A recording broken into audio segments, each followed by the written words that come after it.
it. Give me an accent and give me one little tiny bit of a lesson if you could. Okay, so we're gonna go on a journey to West Texas. All right. All right, so I'm we're gonna go to immediately Love. thinking Matthew McConaughey.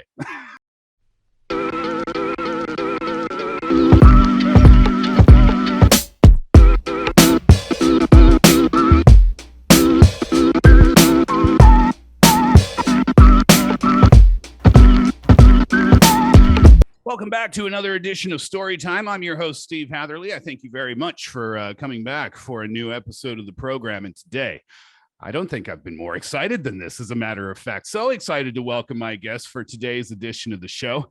Chris Lange is a professional Hollywood accent coach with over 15 years of experience coaching actors in film and television and live performances. The actors that Chris has worked with have appeared in, check out this list: Game of Thrones, Westworld, Stranger Things. Oh, just wrapped up the latest season of Stranger Things. Loved that. Yellowstone, Loki, Scandal, The West Wing, The Crown, Doctor Who, Daredevil, Jessica Jones, American Horror Story, Dark Knight Rises, Captain America, Peaky Blinders, and Agent Carter. Take a breath now.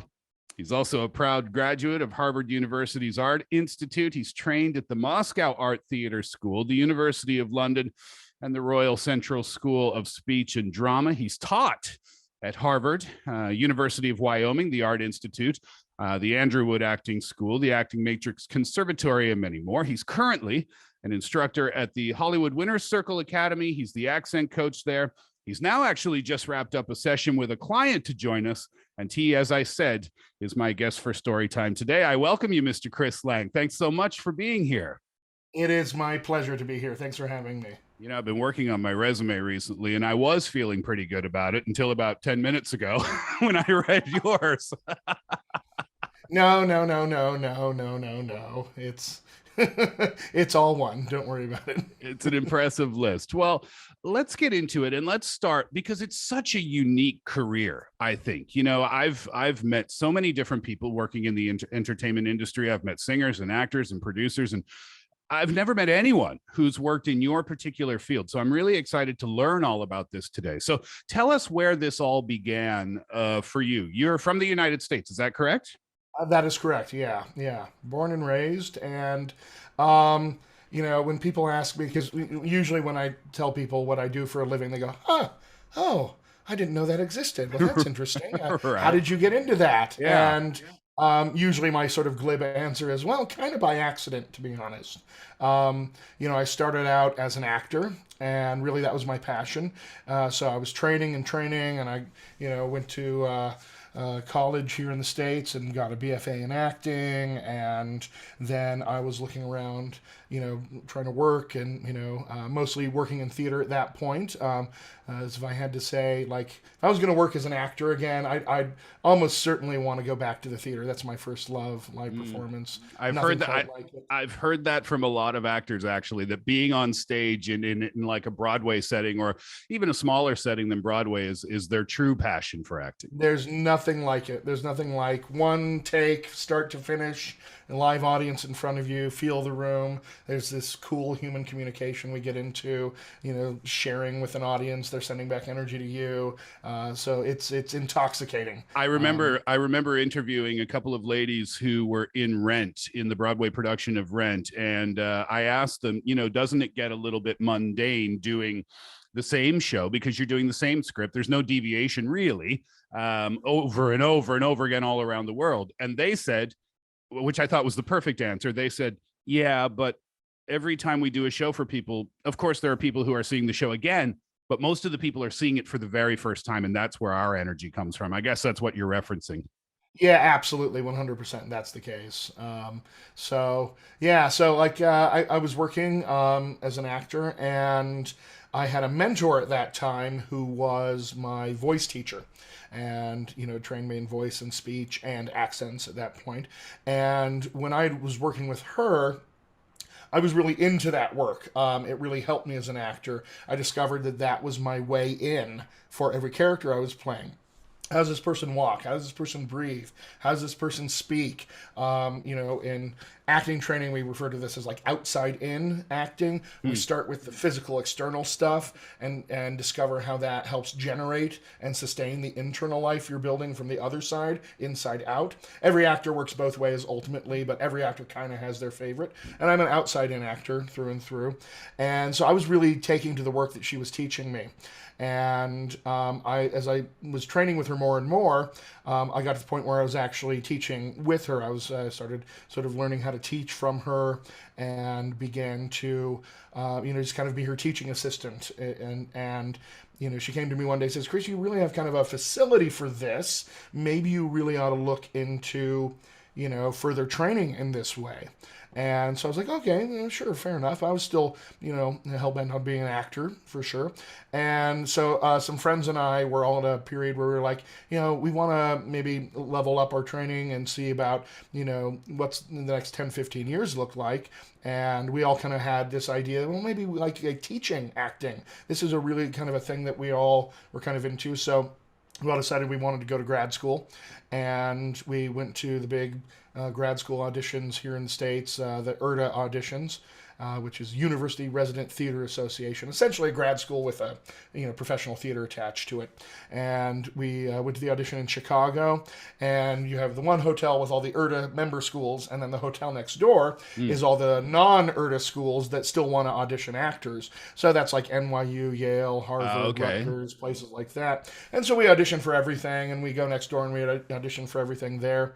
And I had a couple of auditions back to back, and one was for Rutgers, their program, and I got some good feedback and response there. They called me back, and I went literally the next sort of ballroom over for the next audition, which was this program that had a specialty in voice and speech. And my mentor said, that's the one we want to go try that out because it's So, the only one in America at that time. okay. So when you did the audition for Rutgers, that was just like, and forgive my ignorance, but I think a lot of people, this is really interesting information because we don't know about this stuff.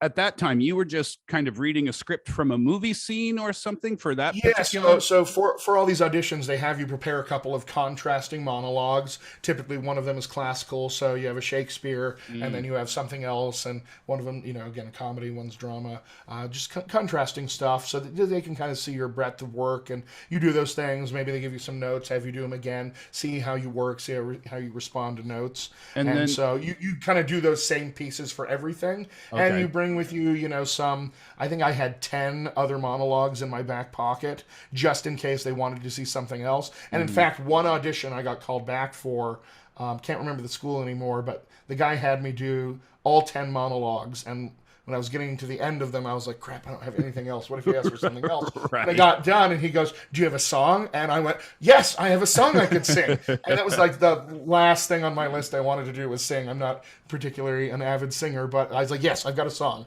Let me bust this out. I've never been happier to sing at an audition in my life. Oh, cool. So the difference between the auditions for the other schools, and then you said the accent audition. How did that differ?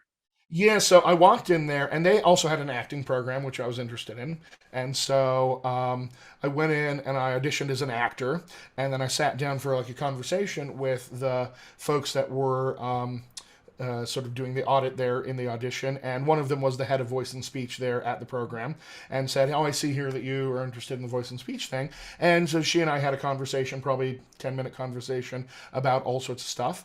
And in that room, she was looking at my resume and said, "Well, you've got a lot of good experience here in terms of the voice and speech stuff, and we like your acting, but truth to tell, we usually don't take students who are as young as you are to this program. We want people who have been working a little bit longer, closer to 30 than they are to 20, and so it probably won't be a fit here." And I was like, "Okay, well, I'm sorry to hear that, but thank you for your time and your feedback, and much appreciated." And so I left.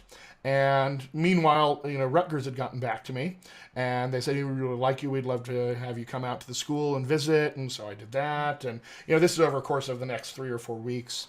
And so I left the Rutgers visit, went back home, and was sitting in my kitchen Meanwhile, all my friends, they'd gotten offers from all their schools. Mm. So there was, Penn State and UC San Diego and the Royal Scottish Academy of Music and Drama and a bunch of really good schools. And here I'm sitting, I still haven't heard, still haven't heard, Hmm. still haven't heard.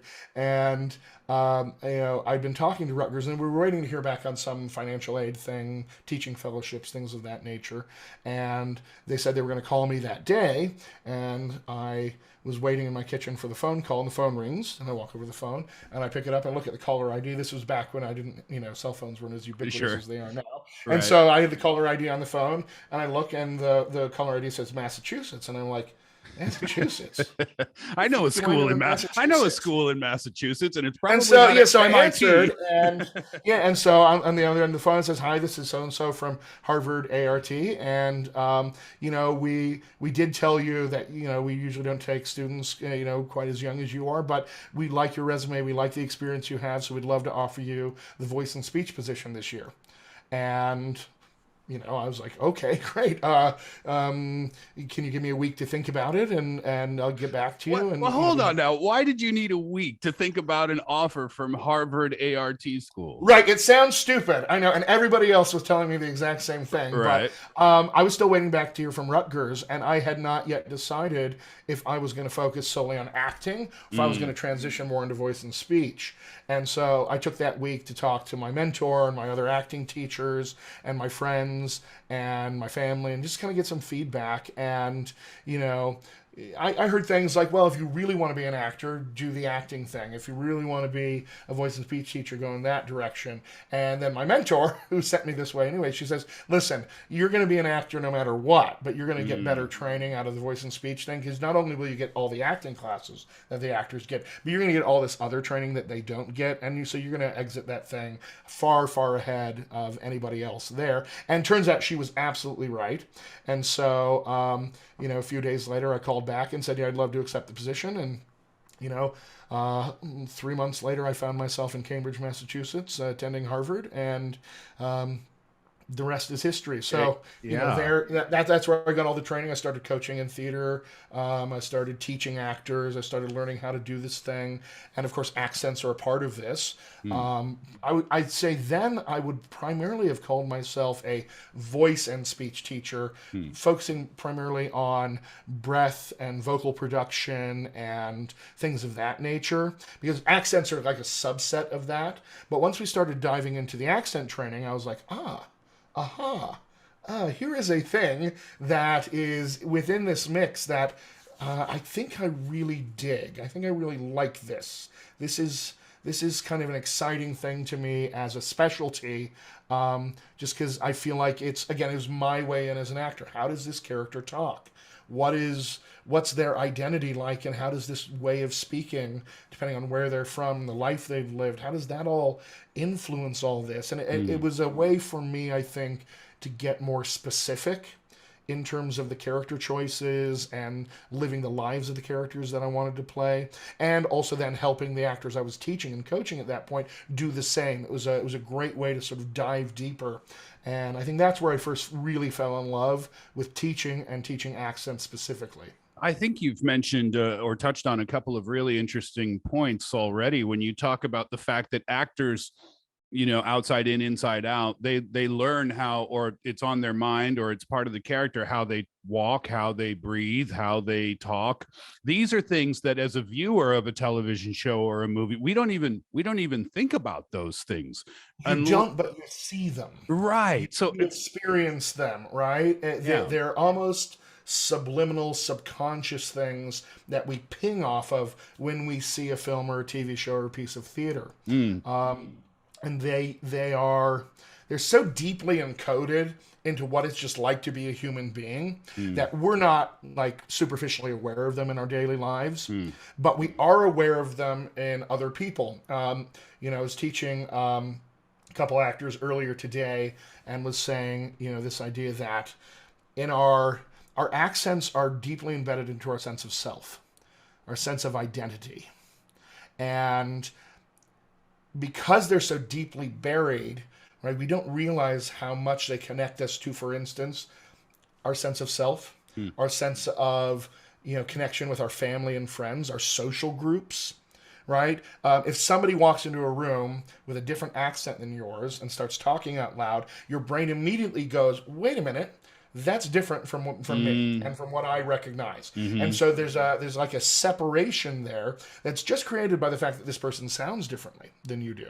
And when somebody else is around you that sounds the same way that you do, there's a kinship there that's unique, just in terms of our ability to connect with one another. And it's evolutionary, like linguistically speaking. This goes back to the fact that if in prehistoric times, if you walked into a place and a new town or a village of some sort, and you heard everyone around you speaking a certain way, your brain goes, "Ooh, we don't necessarily sound like that. Hmm. We better start adapting our accent and our language to that so they don't hit us on the head with a rock and take all our stuff."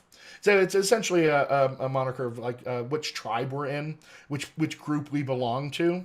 And so when we see a film or a TV show or piece of theater, and we see and hear accents and ways of walking and moving that are different from ours or the same as ours, we actually have an instinctual evolutionary response to this stuff that's buried so deeply into just what it's like to be human. We can't help it. And so we're reacting to these things, and in the split second, fraction So of a second so every time. we recognize it.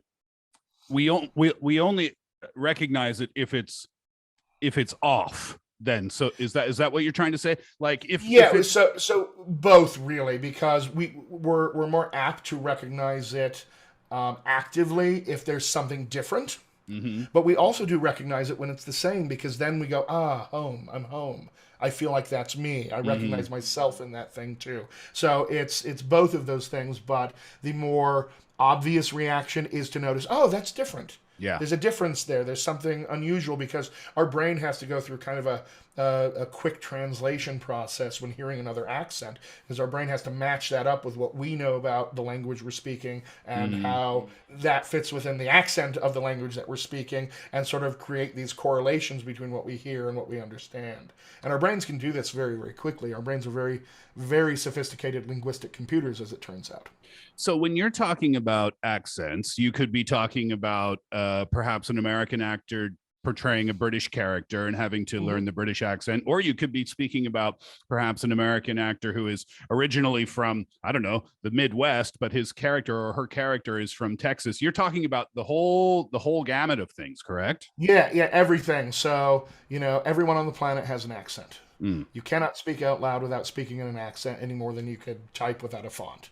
And so every one of us has an accent. And so anytime that we speak, right, and anytime we play characters as actors, those characters might have accents that are like ours or unlike ours, a little bit like ours, a lot not like ours, Mm. anywhere in between those things. So, every actor, every time you see somebody acting, they are acting in an accent. You know what? When I was a kid, I'm from Nova Scotia in Canada. I'm not sure if you've I'm ever been so out. sorry. I'm so sorry. This interview is over. My dad, and there is a Nova Scotia, there is an East Coast Canadian accent, and my dad was a high school vice principal and an English teacher for 34 years, and he taught me when I was young. He said, "No disrespect to where you're from. You should always be proud of where you're from, but I want you to try to, as you grow up and as you get into your career, drop the Nova Scotia accent, drop the Canadian accent, because in his opinion, it would be a bigger benefit to me to speak without an accent than it would to speak with one." So it goes both ways, I guess, trying to acquire one But sometimes or here's the trying to thing. lose Here's the one. thing. Yeah. You're not actually speaking without an accent. Yeah. Oh. You're acquiring a different accent. Uh-huh. You've modulated your Nova Scotia accent into another accent, and you know, historically speaking, for actors, many actors for a long time were encouraged to quote lose or reduce their accents, Mm. and we found over time that this is actually really bad for actors. For a number of reasons. Oh, interesting. But if you're going to try to change your accent into another accent on a day to day basis, just to use in your real life, that creates a little bit of a problem, because now we've put another accent in the way of you learning another accent after Mm. that. So you've got your accent, the accent you switch to, and then any target accent after that, you've got to go through this other wall of disruption, and it makes learning accents and then acting in those accents very difficult. So the number of actors that come to me looking to, quote, reduce their accent, I always say accent reduction is not a thing. We are Huh. never going to do that. We don't want to do this. Two big reasons. Number one, your own accent, is a marketable skill. You will be cast using it. And we do not want you to get rid of marketable skills. We want you to make money with those skills. Because if a role comes along that needs your Nova Scotia accent, right, it's a rare enough unknown accent by and large that most people aren't going to know what that is. And so you have a bunch of actors trying to learn it really quickly, whereas you come in and you go, I've got this one already, and you just go, and it's likely that they're going to go with a native speaker in most cases, as opposed to an actor really trying to just learn this accent in a day or two for the audition. Oh, geez, I'll just switch off the old Canadian accent then. Hey, I'll forget this whole. Yeah, absolutely. By the way, I think Canadian accents are a lot of fun. I've got a few actors right now who are Canadian who are learning other American accents, and their accents are it's as diverse an accent landscape as anywhere else on the world. Yeah, from the west to the east, it's quite different indeed. Yeah. 100%. So 100%. when you are learning how to teach, I can understand. And when I sent you an email, I was trying to word the question properly. I can understand being a student and you, Chris, saying to me, okay, Steve, when you speak with a British accent, if you're from London, then you're going to have to do this kind of way. That I can understand because you're telling me how to do it. But from your side, from the teacher's side, how is it? What's the process that you go through to teach someone an accent that might be completely and utterly foreign to them? Yeah, so there's a process that I engage in which focuses primarily on what I call universal accent skills. Think of this as foundational, fundamental accent technique. That if you master this technique, you become a master of accents and not just of a few that you want to learn. Okay. And so there's 4 pieces to this puzzle, and I take every actor through these 4 pieces when we learn any accent. First thing we start in is called awareness and identity. So awareness of what? Well, accents and where they come from and how they happen and what they mean and what they don't mean and why they're the way they are and everything about them that we can think about, because most of us have accents in this world that we really like. Right? Ooh, that's a sexy accent. Oh, I love that accent. And some accents we go, bleh, it's a harsh accent or it's an icky accent or however we want to describe it. And the accents themselves don't actually mean those things in the real world. Those are just our own perceptions of the accents, our own essentially linguistic biases. Sure. And this is not it's not bad. We all have biases. It's human. It is human to have biases. We can't beat ourselves up about it.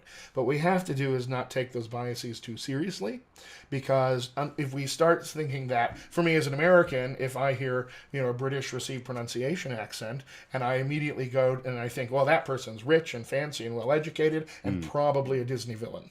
If that accent only ever means that thing to me, then when I act with that accent, I'm only going to be able to bring that meaning with me, as opposed to the vast sort of panoply of things that this accent can mean and does mean in the real world. I understand. So we have to start looking and thinking about accents differently. We also have to learn, for instance, our very first accent at this point in the process, which is actually your accent. Right, your accent. We have to know all about that and how it's happening and why it's happening, because it's our starting place. Every accent you learn, you're learning from your accent. Right? If we don't know where that place is, we actually don't know how to get from there to any other accent. Okay. So we have to start becoming aware of how your own accent works. So we know how to plan our trip. The drive to New York is very different if I start in Miami or Seattle. Right? 2 very different trips that I'm planning there. Same destination, but again, very different trips. So that's like the awareness portion that we have to build. Then we move into identity. And like I'm saying, I've said before here, accent's deeply tied into our sense of self. The way you talk right now, all of your thoughts get carried into the world on your accent. Everything you think and mean, out into the world on your accent. And your accent's been shaped by your whole life. All of your life experience from day one until today, that has created your accent. Right? And because your accent's so deeply tied into what it was like to just live your life, our accents are really a part of our identity. Accent is identity. And, because our accents have this identity component attached to them, every accent we learn also has to have this identity attached to it. And this is exciting for me working with actors because this is where we get to bring to bear one of the actors' most important tools, one of the most powerful tools they bring to the party, which is imagination. We get imagination and empathy are the two biggest tools actors bring. Okay. And we use both of them in accent learning. But imagination is huge because, for all the technical stuff we'll talk about in accents, accent acquisition first and foremost is a giant act of the imagination. Huge act of the imagination. Because unless you can actually imagine yourself as a native speaker of your target accent, Okay. Yeah. everything that this means, we're always going to be separate from it, never able to enter into it and own it in the same way you own your own accent in real life. So we've got to treat the accents we're learning like they happen in real life. Right? So we start there. These are foreign concept. Well, maybe not to actors, actually. You're talking to me and these are like, oh, goodness, I wouldn't have even known where to begin to think about these types of things. But I guess you're coaching actors, so this isn't a completely foreign concept to them because the world of pretend is acting in its simplest definition, I suppose. Yeah, absolutely. So we're stepping into the life of what it's like to live as another human being, and that includes the life history that created their accent as well. So actors are used to thinking about ways like, do I want to create a backstory for my character? What's my character's history? What was it like to go to school as my character? These kinds of things. And this just helps us integrate all of this together so that the accent is not a separate piece of that puzzle that they're probably doing at some level anyway. Is there any ever a point for you as a coach where you can recognize that? Because and I've had this conversation with friends where I'm watching a film and it's a bad movie, and I've asked my friends, like, I wonder if the actors know this is a bad movie. So I wonder if you as a coach, when you're when you coach an actor, if it's ever in your mind where you're thinking, oh, they're just not great at this, and then that creates a new challenge for you, I guess. Yeah, so I'm a firm believer that any actor who wants to learn how to do accents can be good at them. Singing teachers have said the same thing. If we see an actor in a movie or TV show or somewhere else, and their accent's a little off, we might not know exactly how. We just know we're pinging off of it as we're watching and listening. It is almost never the actor's fault. Interesting. It is almost always because they were not given enough time to prepare.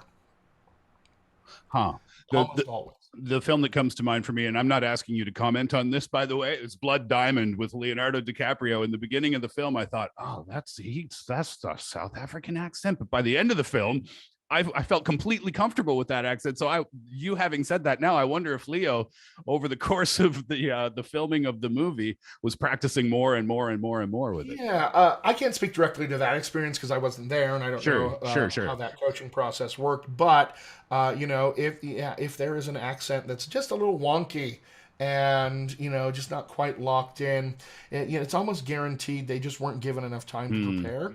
And that's one of the things that we deal with. It's just the nature of the beast in Hollywood that producers, directors, casting directors, these people are not accent experts. And so it's often kind of an afterthought for them a little bit in terms of when we need to get our accent coach involved, or, oh my God, we need an accent coach. That's sometimes an afterthought as well. And, and we have to sort of roll with those punches, and slowly we're kind of changing the industry. So everyone's just a little more aware that the linguistic needs of your production are actually just as important as the lighting and the sets and the actors.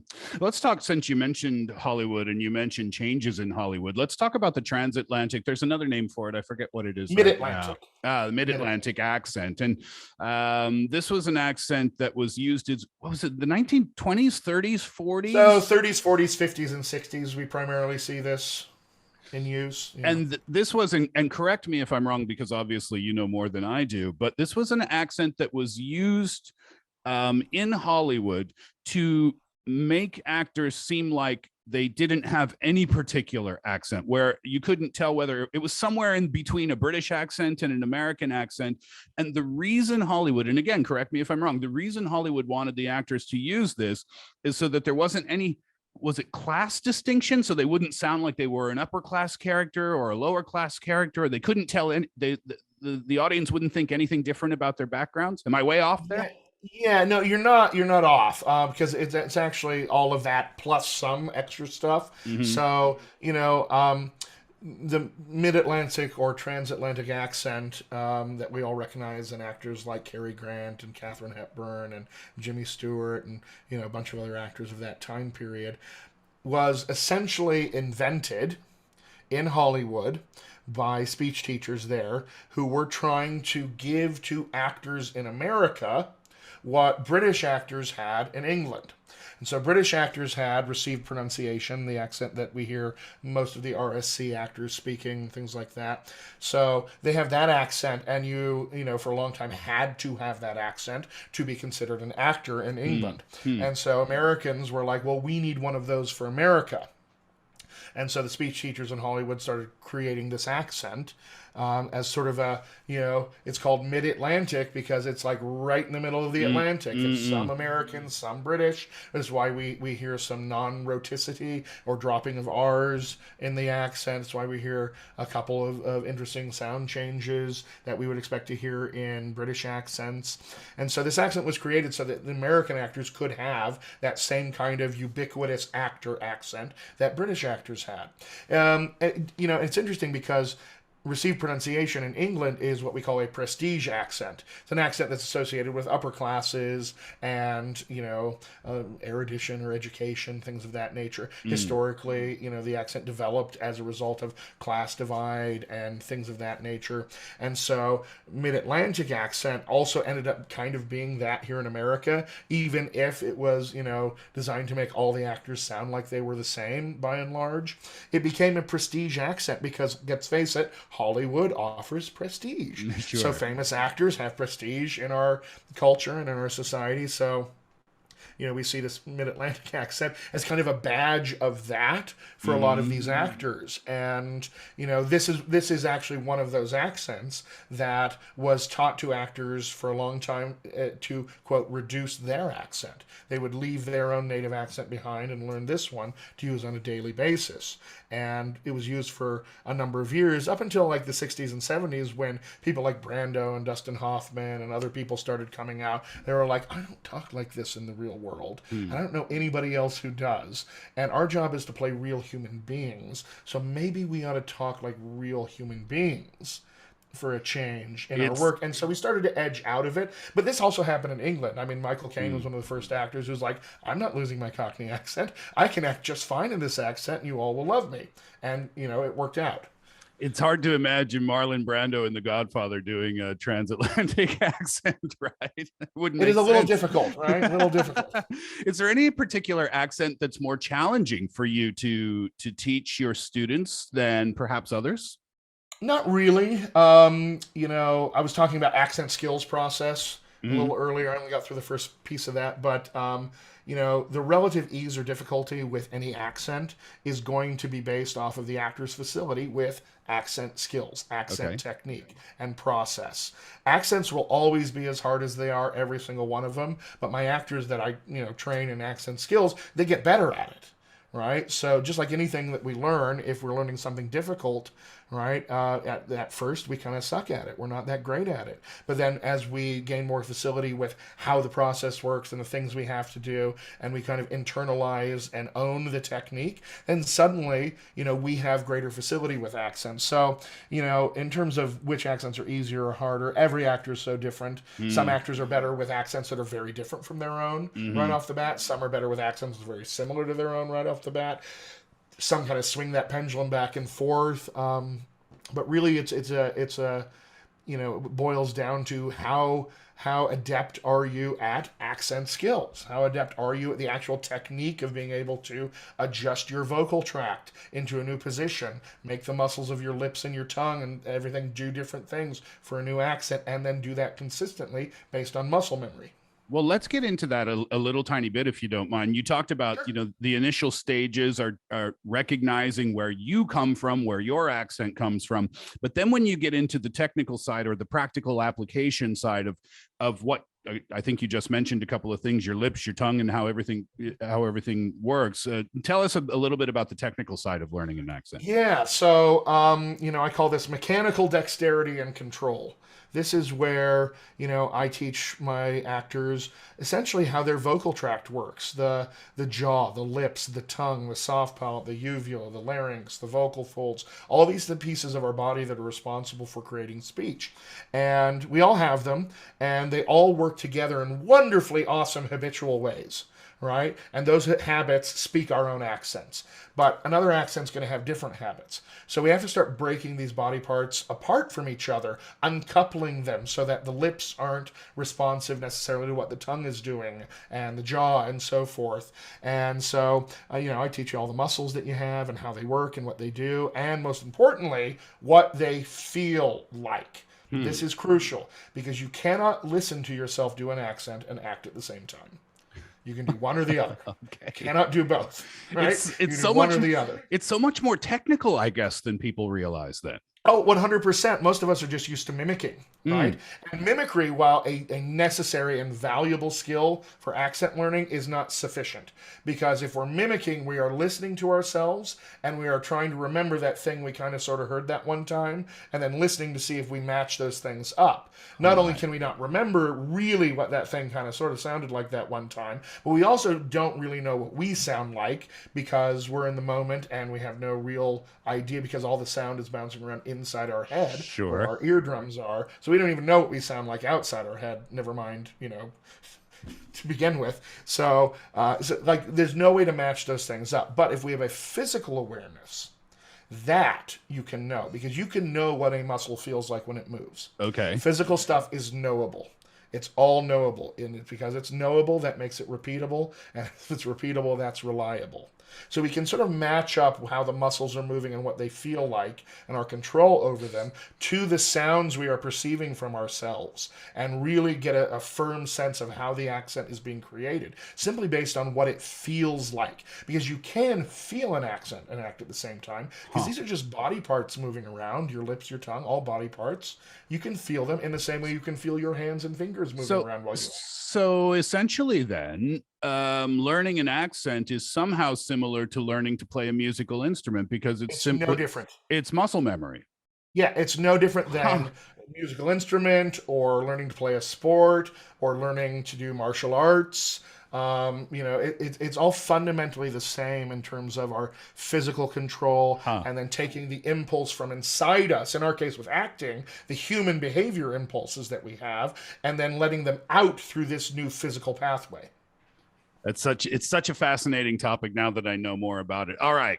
Professional Hollywood accent coach Chris Lange. Can you give me just a little 30-second lesson, just a peek behind the curtain? If I were your new accent student, okay, and we've gone through the part where I know that I'm from Nova Scotia in Canada, and I know that I've got that East Coast Canadian accent but my dad told me to get rid of it for my career. But okay, so now I know that. So okay, give me an accent and give me one little tiny bit of a lesson if you could. Okay, so we're gonna go on a journey to West Texas. All right. All right, so I'm immediately thinking Matthew McConaughey. He's actually not from West Texas, as it turns out, but still the same accent family, so you're not that far off base. Okay. So let me just talk you through this idea. We call this vocal tract posture. Okay. Same way your body has posture, your vocal tract, the lips, the jaw, the tongue, etc., they have a posture. And that posture they're in habitually speaks your accent. So if we adjust the alignment of these body parts, we can enter into the world of a new accent. So let's start with the jaw. All right, the jaw can move up and down, of course, like this, but it can also move forward and back. So if you move it forward, all right. So in this accent, we're going to move the jaw just a little bit forward. Think 5% forward. Okay, small adjustment, jaw forward. Got it. 5 to 10% forward. Yeah. Right. Then we're going to take your lip corners, and we're going to spread them to the sides, just a little bit. Again, 20-ish%. Not a ton, just about 20%. Then your tongue. Okay, we're going to take the back of your tongue, and we're going to lift it up. Almost so it's touching your back molars. Okay. This is quite... Yeah.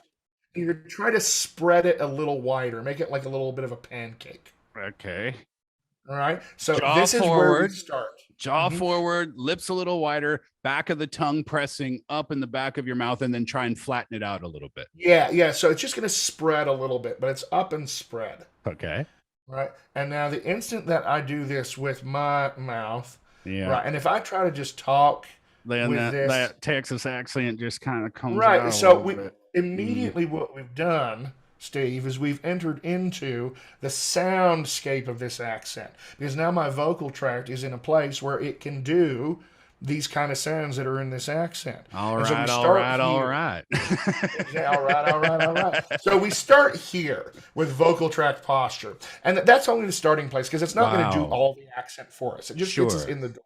And then from there, we would work on a few sounds. We talk about what Wow. Southern twang is linguistically, how that's happening. We would work on the music of the accent, and we would just drill the living crap out of this stuff until your body could remember what it felt like, and you could just try to speak some text while doing all of this stuff. And then once you become a little bit more advanced, I guess, then you stop thinking about the position of your lips and your jaw and your tongue, and that becomes a little bit of second nature to you. And then you It can focus, does. yeah. And then you can Yeah, focus yes. more on the You character. sort of you internalize the feeling physically of what this was like to that identity that we created. Because if we're doing a Texas accent, I've got to guess, okay, so who's Texas Steve?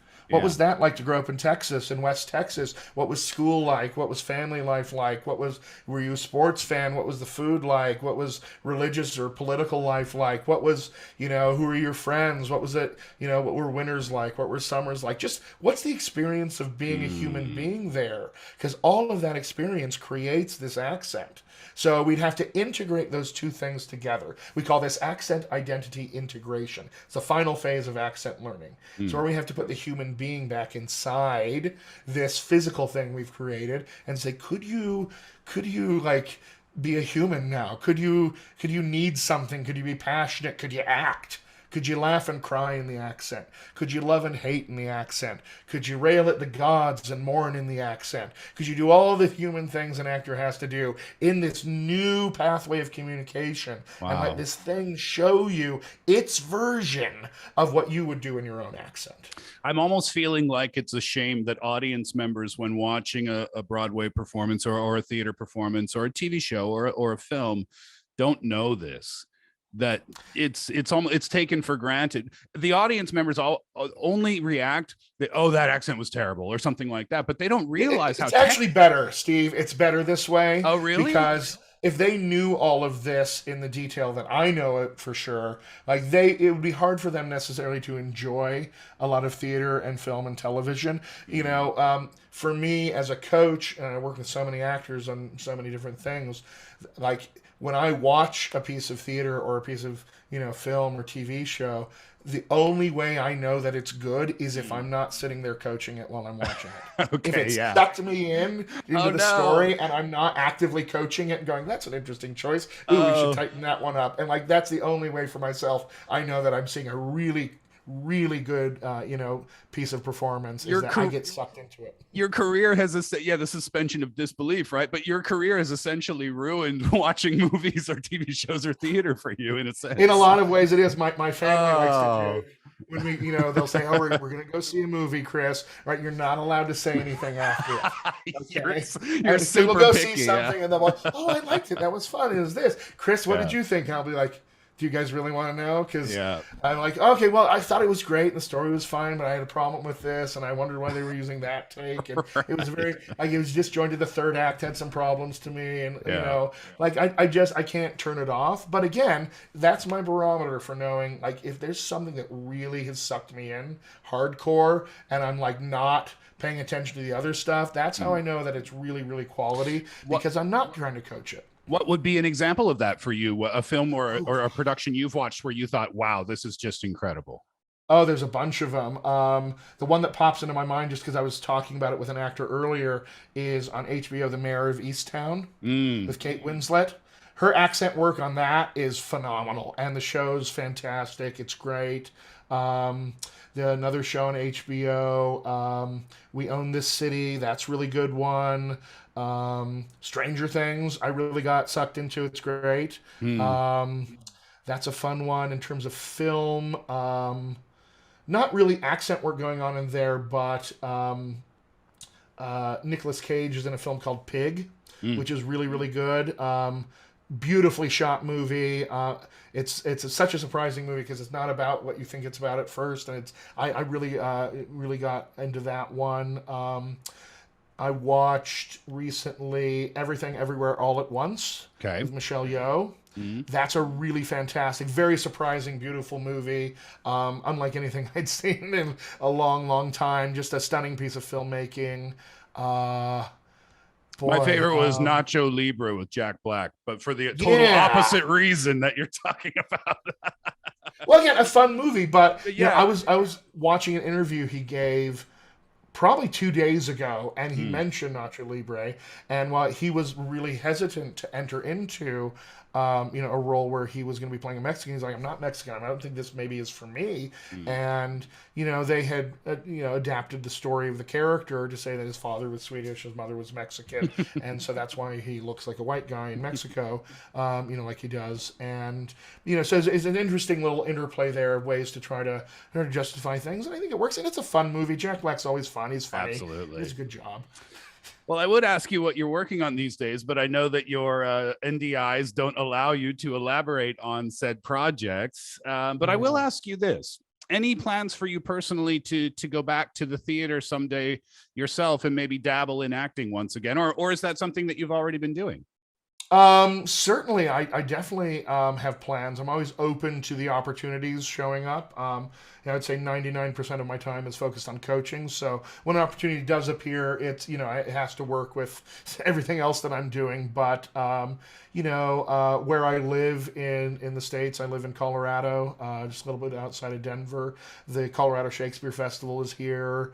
I went and I auditioned with them this last year, and scheduling didn't work out, unfortunately, so couldn't make it work. But there's always opportunities. I still have friends, good friends, who run theater companies and run summer rep companies. And once in a blue moon, I get a call from a friend who's like, "Help! We lost an actor. Can you play this role for 3 weeks?" And Oh, that's if the awesome. scheduling works out, I'm always willing Yeah. to dive back in, because again, there's nothing like live theater. It warms the cockles of my heart. It's really wonderful that you get to do that from time to time should schedules work themselves out.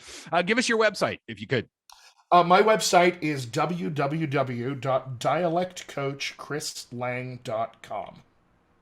And if Fantastic. you're an Any other actor out there listening, Hmm. I have a very friendly chatbot who you can leave your information with, and you'll get a link with. You can schedule a free consultation with me. It's important to talk to your coaches before you start work with them to make Mhm. sure that you guys click, to make sure that it's a right working relationship. Mm. And as an accent coach, it's to every actor who's listening out there, you've got to vet your coaches. You've got to make sure that your coach is a real professional with real skills that can help you level up in the way you want it, so that you can be successful. So, I want to offer these free consultations. So if you want to know about me in the process, you can do that. You can hear it straight from my mouth and see whether it's a good fit or not. And if it's not, my goal is to also help you find the right accent coach. So even if that's not me, because I don't take for granted I'm the perfect coach for every actor.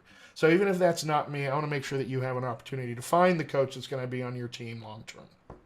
Chris Lange, I thank you so much. What an absolutely fascinating field to learn about. I appreciate you taking your time, and you sat for a long time today, and I thank you very much for Oh my that. God, is it really? Has it been 50 minutes or It's something? It feels like something like that. Something like feels like that. 20. I could talk about this stuff for hours a day, and I Well, do. hey, we could always do a part 2 of this at some point in the future, should your schedule align. Sign me up. That sounds great. Now hold on. Let me say goodbye with what I've learned today.